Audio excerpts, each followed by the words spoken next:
आज जो topic discuss करेंगे वो टॉपिक है ट्रांसफर ऑफ रिजर्व एंड, कौन सा है वो टॉपिक का नाम है ट्रांसफर ऑफ रिजर्व और accumulated profit. Transfer of reserve और एक्यूमुलेटेड प्रॉफिट ये हमेशा दिया होता है लायबिलिटी साइड। क्या दिया होगा? Liability side. ठीक है, और ये होते हैं प्रॉफिट।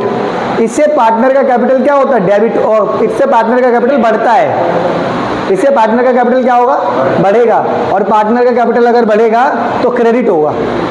तो उन सभी चीज़ों को कर देना डेबिट और पार्टनर का कैपिटल क्रेडिट। मगर ये दिए कहाँ रहेंगे? बैलेंस शीट में लायबिलिटी साइड। बैलेंस शीट में कहाँ दिए रहेंगे? बैलेंस शीट में कहाँ दिए रहेंगे? बैलेंस शीट में। बात समझ आ गई? तो जितनी भी प्रॉफिट या जितना भी रिजर्व दिया होगा उन सबको कर देना डेबिट। क्या कर देना?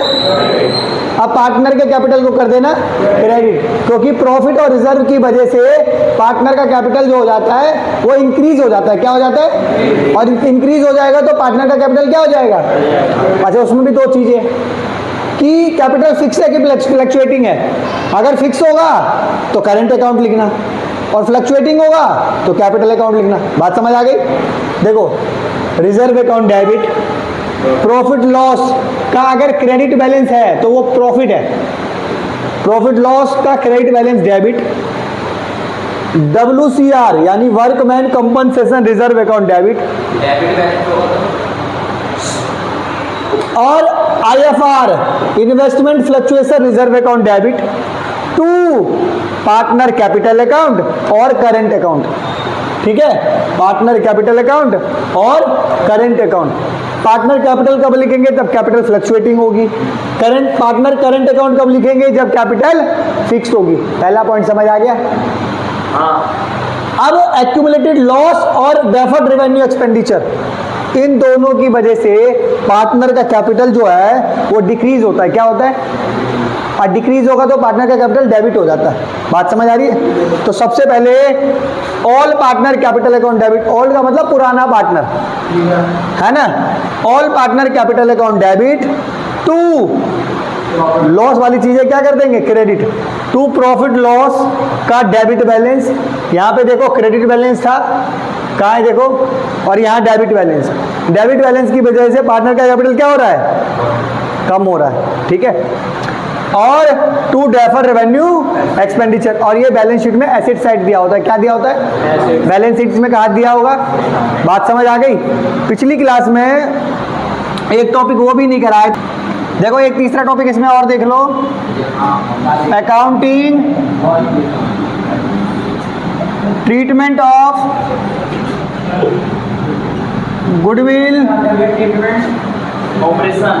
एग्जिस्टिंग का मतलब समझे? एग्जिस्टिंग का मतलब बुक में पहले से ही दे रखा, in balance sheet. In balance sheet अगर गुडविल पहले से ही बैलेंस शीट में गिवन है तो क्या होगा? तो उसको राइट ऑफ कर दो। क्या कर दो? इसकी एंट्री लिख देते हैं, ऑल पार्टनर्स कैपिटल अकाउंट या फिर current account debit to goodwill account. क्या लिखेंगे? और देखो, यही नरेशन होता है। क्या होता है? किसी को नरेशन लिख दो, राइट ऑफ कर दो। ठीक है, और किस रेशियो में करेंगे? In old ratio. समझ आया? एग्जाम्पल नंबर 1 क्या दे रखा है? ओल्ड रेशियो दे रखा है। OR किसका दे रखा है? सिम, टीम और मैग का कितना दे रखा है? 5, 3, 2। ठीक है, और इसका न्यू रेशियो भी दे रखा है इन दोनों का, सेम, टीम और मैग का। क्या? 2, 3 और 5। ठीक है, अरे इतनी बात समझ आ गई कि नहीं आ गई? अरे बात समझ आ गई? मगर एक बात याद करो रे, एक बात याद करो, चाहे ये वाली चीजें हो चाहे ये वाली चीजें हो, इसको जो बांटते हैं ना इन ओल्ड रेशियो और इसको भी इन ओल्ड रेशियो, हमारे को पुराने रेशियो की कोई ज़रूरत, क्योंकि ये जो प्रॉफिट हुआ है या ये लॉस हुआ है ये पहले हुआ है, तो उसी रेशियो में बांटेंगे ना भाई। अब एक बात बता, पहले रेशियो तो 532 और पहले जो हमारे पे रिजर्व पड़ा हुआ है ना वो पड़ा हुआ 1 लाख रुपीज़ का, कितने का?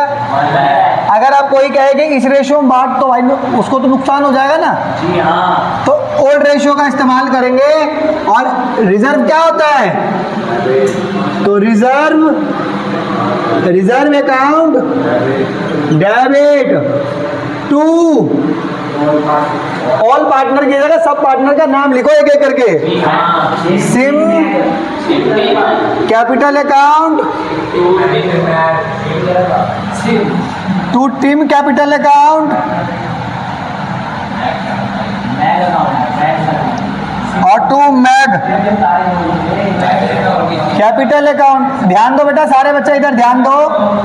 क्यों चिल्लाते रहते हो? मेरे को तो समझ ही नहीं आ रही। इधर ध्यान दो, इधर या तो मैं चिल्ला लूँ या तुम चिल्ला लो।